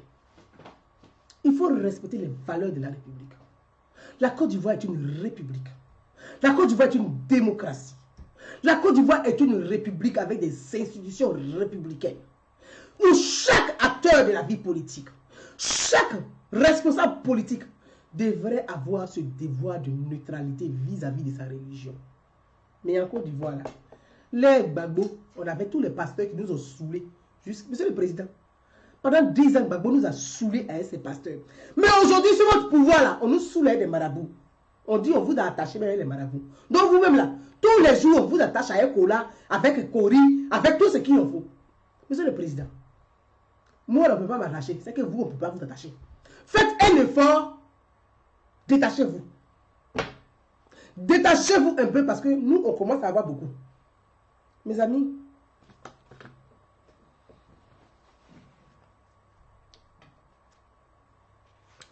c'est le message que je voulais adresser au président de la République. Et ce message, c'est le message d'une grande majorité de tous les Ivoiriens sans distinction. C'est le message d'une grande majorité de tous les Ivoiriens sans distinction, qu'ils soient du nord, qu'ils soient du sud, qu'ils soient de l'est, qu'ils soient de l'ouest. C'est un message de tous les Ivoiriens. On ne peut pas continuer comme ça. Il faut faire évoluer le débat. Il faut s'ouvrir à tout le monde.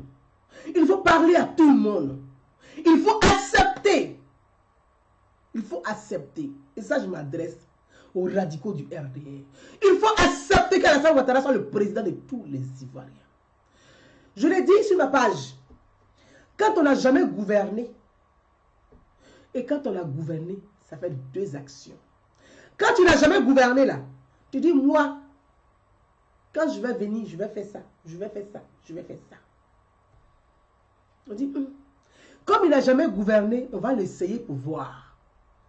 On vous a mis au pouvoir, ça fait 9 ans. Vous partez dans la fin du 2e mandat. Est-ce qu'en Côte d'Ivoire, la réconciliation a réussi? Non. Est-ce qu'en Côte d'Ivoire, la paix est vraiment là? Non. Est-ce qu'en Côte d'Ivoire, il n'y a plus d'inégalité? Ah non. Voilà 3 sujets que le plus rapidement possible, et le gouvernement et le président doivent rapidement gommer pour réduire les inégalités. Parce qu'il y a trop d'inégalités dans le pays. Il y a trop d'inégalités. Et ça, c'est pas normal. Il y a trop d'inégalités dans le pays. Quand on parle de réconciliation et de paix, il y a d'autres qui vont vous dire, on n'a pas besoin de se réconcilier, la Côte d'Ivoire est réconciliée. Mais parce que toi tu es au pouvoir, tu penses que la Côte d'Ivoire est réconciliée. Non, la Côte d'Ivoire n'est pas réconciliée. Non, les Ivoiriens ne sont pas réconciliés. Non, il y a trop d'inégalités dans ce pays. Prenez le cas des logements sociaux.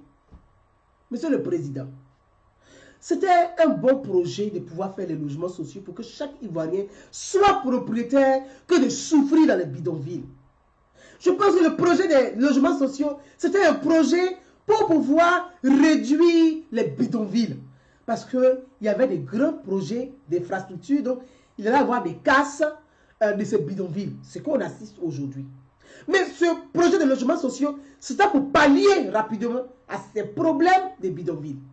Monsieur le Président, ce que les gens ne vous disent pas, et ce que nous souhaiterons, c'est que vous-même, vous repreniez ce dossier des logements sociaux. Monsieur le Président de la République, reprenez le dossier des logements sociaux. Ouvrez, regardez dans ce dossier.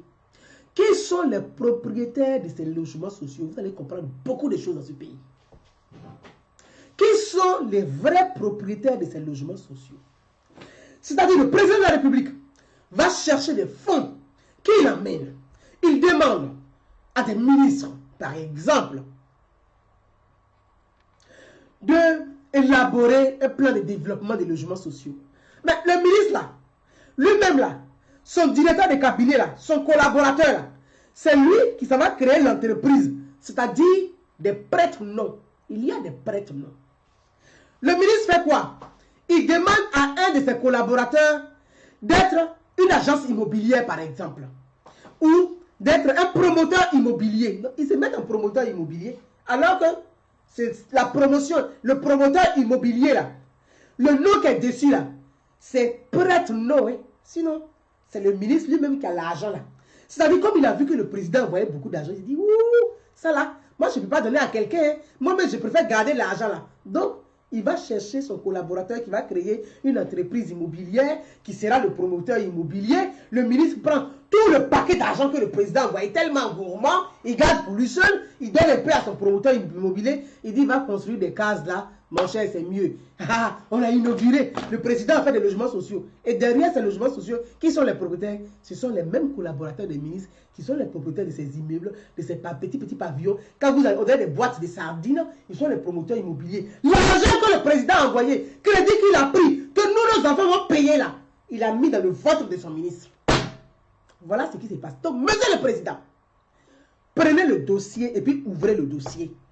Vous êtes un économiste. Vous savez ce qu'on appelle un montage financier. Donc, vous pouvez détecter qui sont derrière ces promoteurs immobiliers. Vous allez voir que c'est vos propres ministres qui sont derrière, pas quelqu'un d'autre. Et c'est pas normal. C'est pas normal. Le pauvre ne peut pas se loger en Côte d'Ivoire. Pour le loger, on dit qu'il faut payer 12 mois de caution. Quel est le salaire moyen d'un Ivoirien? Pour qu'il puisse payer 12 mois de caution de loyer, pour faire des économies de 12 mois. Dans un pays, quel est le pouvoir d'achat de l'Ivoirien?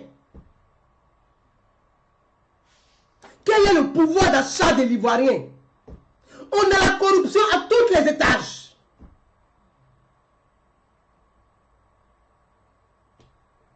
C'est pas normal, monsieur le président. Et le peuple commence à grogner, c'est pas bien. Il ne faut pas laisser le peuple descendre dans la rue. C'est dès maintenant, il faut se saisir de ces dossiers le plus rapidement possible. La grogne monte. Elle monte. Il ne faut pas laisser la grogne monter au ciel.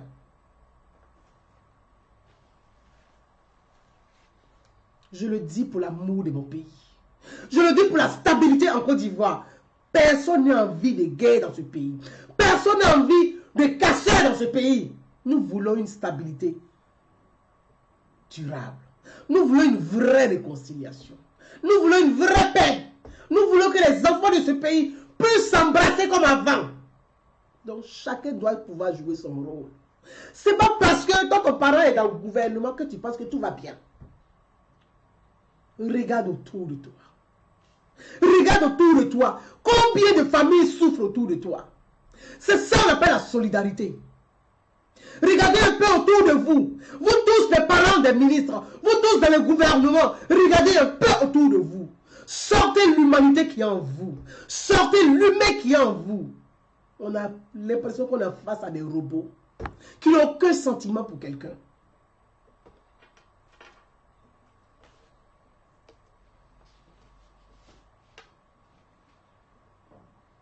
C'est pas normal. C'est pas normal. Il faut réparer ces inégalités. Il faut réparer ces inégalités. C'est pas normal. C'est pas normal. On a des gens. Et toutes ces choses-là, quand on veut rapporter ces faits, on dit, ah, Gouzan Naounou, comme elle n'est pas musulmane là, c'est pas la peine. Comme Gouzan Naounou n'est pas musulmane, c'est pas la peine. Est-ce que j'ai besoin d'être une musulmane pour que ce que je dis soit considéré? Est-ce que j'ai besoin d'être une chrétienne pour que ce que je dis soit considéré? Et ça, j'en ai reçu comme ça. Ah, Gouzan Naounou, c'est bien et tout, mais comme tu n'es pas musulman, je dis, mais dis donc. Vous croyez où là? Vous croyez où? Moi-même, mon troisième prénom, c'est Marie. Mon troisième prénom. Après Gouza, c'est Marie. On vous a dit, je vais à l'église même pour commencer. J'ai pris, ça s'arrête là. Mais les prophètes, là, ce n'est pas mon problème. Jésus, oh, prophète, oh, ce n'est pas mon problème. Nous tous sommes des prophètes de Dieu. Moi, je ne peux pas appeler mon camarade prophète. Moi-même, je suis prophète de Dieu aussi. Parce que c'est Dieu qui m'a créé à son image. Mais vous êtes dans un pays et vous réfléchissez de façon religieuse. Vous réfléchissez de façon clanique et de façon ethnique. Vous n'aimez pas Alassane Ouattara. Alassane Ouattara souffre vraiment. Vous ne l'aimez pas du tout. Vous n'aimez pas ce monsieur-là.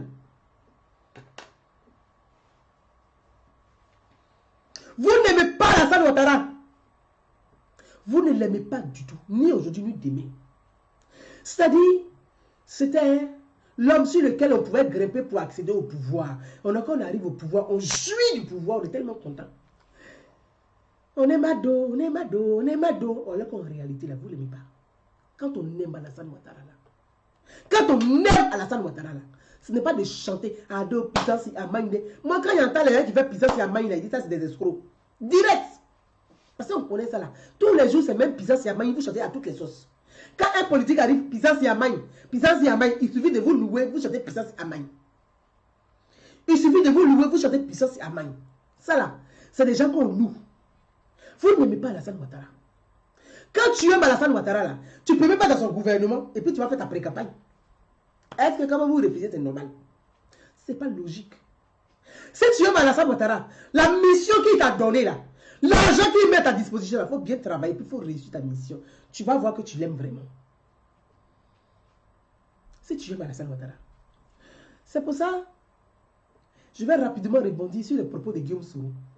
Mes amis, moi, sur Facebook ici, il a toujours dit, et quand je fais les lives, je dis, malheureusement, le malheur d'Alassane Ouattara, c'est que beaucoup de personnes autour de lui n'ont pas la même vision que lui. C'est un homme qui est très ouvert, qui a évolué. Mais les gens qui sont autour de lui, ils sont très claniques, fermés et très religieux. Ceux-là, ils sont un frein à la réconciliation. Parce qu'ils sont très fermés, ils sont très religieux, ils sont très claniques. Ils sont très ethniques. Ils sont un frein à la réconciliation. C'est le malheur d'Alassane Ouattara. Et un homme politique, quand tu mènes un combat politique avec des amis, il ne faut pas les prendre pour les mettre autour de toi dans un gouvernement. Il ne faut jamais faire ça. Tes amis de lutte, tes compagnons de lutte, là, ils ne rentrent jamais dans un gouvernement. Tu les mets dans des points stratégiques et puis tu les laisses dans les partis. Parce que c'est ceux-là qui vont surveiller pour toi et qui vont te rapporter toutes les informations. Mais si tu prends tes compagnons de lutte qui connaissent ton haut et ton bas, tu les mets autour de toi dans un gouvernement, ils ne te respectent plus. C'est le pouvoir même qui est comme ça. Le pouvoir, là, c'est comme ça il est. Quelqu'un qui connaît ta galère d'avant et puis tout cela, quand tu le mets dans un pouvoir avec toi, il ne te respecte plus. Et le malheur d'Alassane Ouattara, c'est d'avoir gouverné pendant 9 ans avec ses mêmes compagnons de lutte. Et ça a été une erreur pour lui. Premier mandat, il aurait dû faire. Mais deuxième mandat, là, il ne devait plus gouverner avec eux. Il devait les placer au sein des partis, à des institutions, et puis, hop. Et ils sont derrière, ils surveillent les autres ministres, ils travaillent bien. Et donc, c'est eux qui seront l'œil, le regard et les oreilles d'Alassane Ouattara pour redresser ceux qui ne travaillent pas. Mais tu les prends, tu les mets autour de toi, ils font bloc. Ils ne travaillent pas, ils sont assis. Ils pensent que Alassane Ouattara nous doit. Nous, on a travaillé pour lui, on a galéré pour lui, donc il nous doit. Nous, on fait ce qu'on veut. Et donc, on rentre dans un truc de manque de respect stratégique, un peu déguisé. Sinon, si tu aimes Alassane Ouattara, si tu le respectes, mais tu respectes ton travail. Tu travailles bien. Il ne peut pas être président, et puis toi, tu penses que tu vas être président en 2020. Pour quelle raison? Est-ce qu'il a fini son mandat? Est-ce que Ouattara vous a dit qu'il ne se présente plus? Vous tremblez partout pour être les héritiers de Ouattara là. Il vous a dit qu'il ne se présente plus. C'est ce qu'il vous a dit. Est-ce que c'est ce qu'il vous a dit? C'est que vous ne le respectez pas. C'est pour ça que je dis, ce n'est pas parce qu'on n'apprécie pas Guillaume Soro qu'on va penser que tout ce qu'il dit est faux. Ce que Guillaume Soro a dit, moi-même je l'ai dit. Et pour ça, il dit il a raison. Ils sont beaucoup autour de Alassane Ouattara, ils n'aiment pas Ouattara en réalité. Et ils savent très bien que ce que Guillaume Soro a dit est vrai. Moi je vous dis ça. Parce que les notes diplomatiques, nous tous on a ça. Nous tous on a les notes diplomatiques. Guillaume Soro, il a son réseau aussi où il a les notes diplomatiques. Il sait ce qui circule, il sait les informations. Nous tous on a les notes diplomatiques. Et puis on a assis ici. On n'est rien, mais on a ça aussi. Donc on sait ce qui se dit à propos de la gestion du pouvoir, de la gouvernance, de l'entourage du président. Nous tous on sait, puis on a assis. Souvent, on n'a pas envie de parler de ça. Moi, je n'ai pas envie de... Ce n'est pas mon intérêt de venir parler des choses comme ça. Je dis, si ça ne va pas, il dit, ça ne va pas, président. Mais si je m'assois aujourd'hui pour m'adresser au président de cette façon-là, c'est que ça ne va pas. Hein. C'est que ça ne va pas. Ce que Dieu m'a dit, là, il n'a pas menti. Il y a des gens autour du président qui ne l'aiment pas en réalité. Qui sont là parce qu'il a le pouvoir. Ils seront les premiers à le lâcher. Pourquoi Guillaume Soro, il est à l'Assemblée nationale? Les collaborateurs de Guillaume Soro, leur comportement, ils font des déclarations, ils insultent le président de la République. Bon. Combien de ministres d'Alassane Ouattara qui ont une fois fait un communiqué même pour dire, mais nous dénonçons l'attitude de Guillaume Soro. S'ils sont garçons, il a dit, lui il a dit ça. S'ils sont garçons, il a dit, Guillaume Soro va sortir les papos. Il connaît. Guillaume Soro n'est pas bête, il a enregistré chacun. C'est moi, il vous dit ça aujourd'hui. Tout son rourou qu'il fait là, est-ce qu'il y a des gens qui veulent parler sur lui? Parce qu'il les connaît, il les tient, il les a enregistrés comme ça. Puis ils sont assis. S'il se trompe, il balance. Chacun s'enregistre dans le pays là. Et ça, c'est pas parce que tu n'aimes pas Guillaume Soro que tu vas dire que tout ce qu'il dit est faux. Ah non. Et puis moi, je ne suis même pas là pour aimer Guillaume Soro. Mais c'est pas parce que tu n'apprécies pas son comportement que tu vas croire que tout ce que le monsieur a dit est faux. Ce qu'il a dit, c'est vrai. Moi-même, il confirme ça. Donc, mais, oui, tu confirmes ça. Guillaume Soro là, autour de la salle Ouattara là, il y a des gens là, ils ont un pied dedans, ils ont un pied chez Guillaume Soro. C'est moi qui dis ça. Ils ont un pied dans le pouvoir et puis ils ont un pied chez Guillaume Soro. Ils sont assis.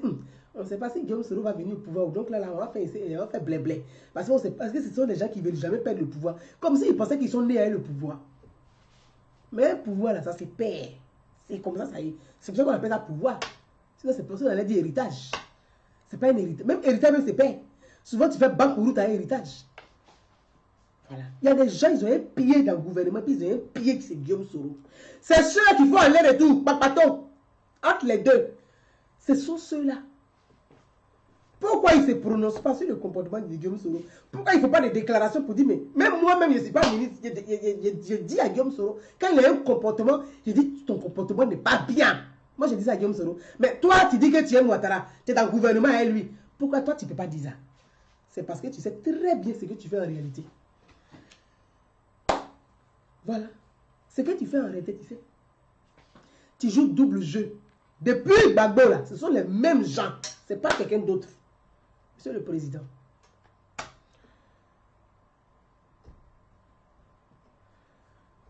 La grogne monte. Ce n'est pas normal. Vous devez vous saisir vous-même. Dans une société, dans une république, quand ça ne va pas, quand la grogne monte, quand il y a beaucoup de revendications, on s'adresse au peuple. On s'adresse au peuple. On s'adresse aux citoyens.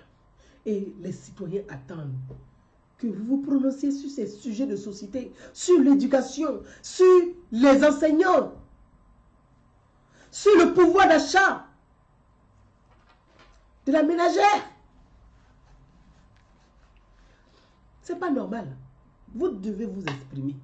On dit, oui, il y a eu le communiqué de la présidence. Mais un communiqué de la présidence, c'est après un conseil des ministres. Mais il y a un problème dans la société. Il y a une crise. Vous voyez bien qu'il y a une crise. Il faudrait que le président s'exprime sur la crise.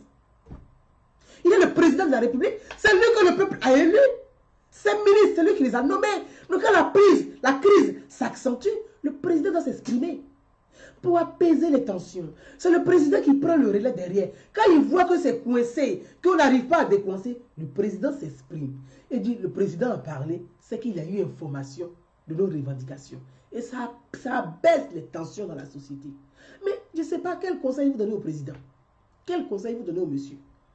Vous voyez qu'il y a une crise scolaire, il y a des étudiants qui sont à l'étranger, il y a les crises des enseignants, la ministre, elle est seule, elle est syndicat, elle se bat tous les jours, elle est syndicat, les enfants revendiquent, les élèves sont blessés, d'autres sont en prison, on a arrêté certains élèves, et puis vous êtes dans un pays où vous trouvez que c'est normal. Vous voyez tout ça est normal pour vous. Mais c'est pas normal. Quand ça ne va pas, c'est le président qui monte au créneau, qui s'exprime, soit dans un journal de 20 heures. On va interroger, le président s'exprime, et ça baisse les tensions dans la société. On dit, ah, c'est que notre revendication, là, c'est vraiment arrivé sur le bureau du président.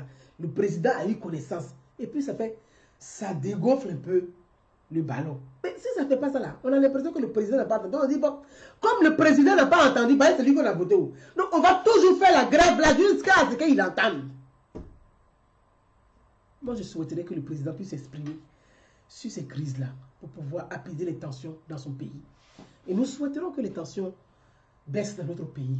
Ce n'est pas dans notre intérêt de voir les élèves, les syndicats et le ministre de l'Éducation se bagarrer dans les rues et la police ici et les élèves par là. Ce n'est pas l'intérêt dans un pays émergent de voir que des étudiants ou des élèves sont en kaki et sont arrêtés par la police. Ça, c'est pas normal. C'est pas normal. C'est vraiment pas normal. Et il faut vraiment que le président puisse s'exprimer et que le président lui-même puisse revoir tous ces dossiers-là. Et c'est important. C'est ce que je disais. Quand je disais, je dis, monsieur le président, quand vous êtes en conseil des ministres, là, vous avez 44 ministres. Mais vos 44 ministres qui sont assis là, vous êtes assis, vous les voyez, vous voyez les noms. Vos 44 ministres ne reflètent pas l'intégrité du territoire ivoirien. Ça veut dire la cohésion là, mais ce n'est pas au sein de votre gouvernement. Comment vous voulez réussir une cohésion si votre gouvernement lui-même ne reflète pas la cohésion? Ou bien quand vos ministres ils arrivent là, ils changent de nom pour vous tromper. Moi, je ne sais pas. Comme tout est possible dans ce pays-là, moi, je ne sais pas. Peut-être quand les ministres arrivent là, ils font des empreintes, non, on ne sait pas. Donc, j'estime que il faut revoir toutes ces choses-là. Les mois à venir sont très importants pour définir l'élection de 2020. Les tensions sont trop fortes. Et il ne faut pas laisser les démagogues, il ne faut pas laisser les gens qui n'ont aucun projet venir surfer comme ça sur les revendications, sur les douleurs, sur les blessures, faire croire qu'ils vont faire mieux, alors qu'en réalité, ils n'ont aucune solution viable et réelle pour la population. C'est en cela que je voulais remercier le président de la République de m'avoir écouté, parce que je sais qu'il m'a écouté. Remercier aussi vous tous, tous les ministres du président, parce que beaucoup de leurs relais, je sais qu'ils ont écouté cette vidéo, je vous salue au passage. Remercier tous les députés de Côte d'Ivoire, remercier tous les citoyens ivoiriens qui m'ont suivi et les dire que soyons plutôt des citoyens consciencieux que des militants passionnés. C'est en étant des citoyens consciencieux que nous allons aider nos États, notre pays à aller vers l'émergence, vers la réconciliation vraie, vers la paix, vers la cohésion sociale et vers une Côte d'Ivoire leader et une Côte d'Ivoire forte dans la sous-région. À vous tous. Oui, fantastiser la laïcité, elle est très importante, tout à fait. Je reviendrai sur la laïcité, effectivement, elle est très très importante. Il faudrait que, merci de me rappeler encore à nouveau pour la laïcité. Je l'ai dit dans la vidéo, sur le pouvoir Gbagbo, on a eu trop de pasteurs qui nous ont sauvés. C'est-à-dire qu'on était toujours que Dieu vous bénisse dans les médias, et Dieu ceci, et Dieu cela. Et puis toujours, on avait les ministres qui étaient toujours accompagnés des pasteurs, les ministres qui se jouaient les pasteurs. Il faudrait que la laïcité, c'est la neutralité, hein, des hommes politiques, des responsables politiques, des ministres vis-à-vis des religions. On ne peut pas avoir des ministres qui affichent leur religion dans des lieux publics, des choses comme ça. Non, la religion, elle est personnelle. Une fois qu'on est ministre de la République, on appartient à une république laïque. On n'appartient plus ni à une religion, ni à une communauté, mais on se doit laïque. Donc, la laïcité doit se faire respecter. C'est-à-dire, au haut sommet de l'État, il faudrait que nos présidents, nos ministres et les élus eux-mêmes soient des responsables laïques. C'est eux qui vont donner le bon exemple et la bonne démarche à suivre dans la République. À vous tous, merci de m'avoir suivi. Il est 15h13 à Paris, donc on va dire 14h13 à Abidjan, la reprise du boulot. Merci à tout le monde et je vous dis à très très bientôt. Merci au président de la République et j'espère que ce message, il le recevra de façon très fraternelle et de façon républicaine. Naounou Bouza, une citoyenne de la diaspora, qui est issue de la majorité silencieuse, comme beaucoup de personnes qui me suivent, comme mes princes et princesses. À vous tous, merci. Et je vous dis à très très bientôt. Demain, si possible, on parlera de Marie-Berthe Kone. Merci à toi. Merci à Ahmed Doumbia. Merci à Paco Rabanne. À vous tous, Dos la joie. Merci mon frère Aleïga. Je t'embrasse. Merci Angélique Gabré. Merci à toi. À tout le monde, merci. Et je vous dis à demain. Et on parlera enfin de cette malheureuse histoire de cette jeune dame appelée Madame Kone Awa, qui a une triste histoire et on en parlera ensemble. Voilà, qui ressemble beaucoup à l'histoire de bien d'autres femmes ivoiriennes et africaines. À vous tous. bel après-midi. Et au président Ouattara, bel après-midi. Merci à vous, monsieur le président. Voilà, bye bye, ciao.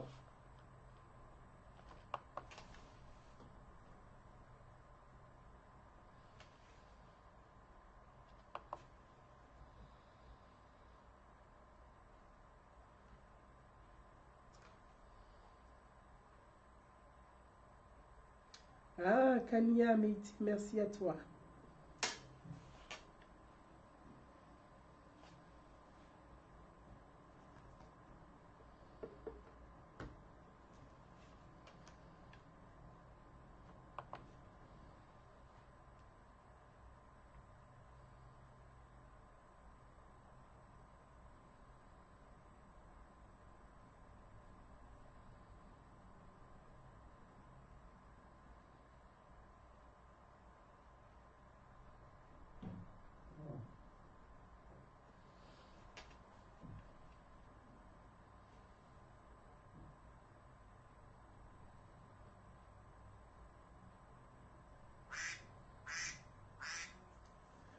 Ah, je ne sais pas si je suis encore connecté ou pas.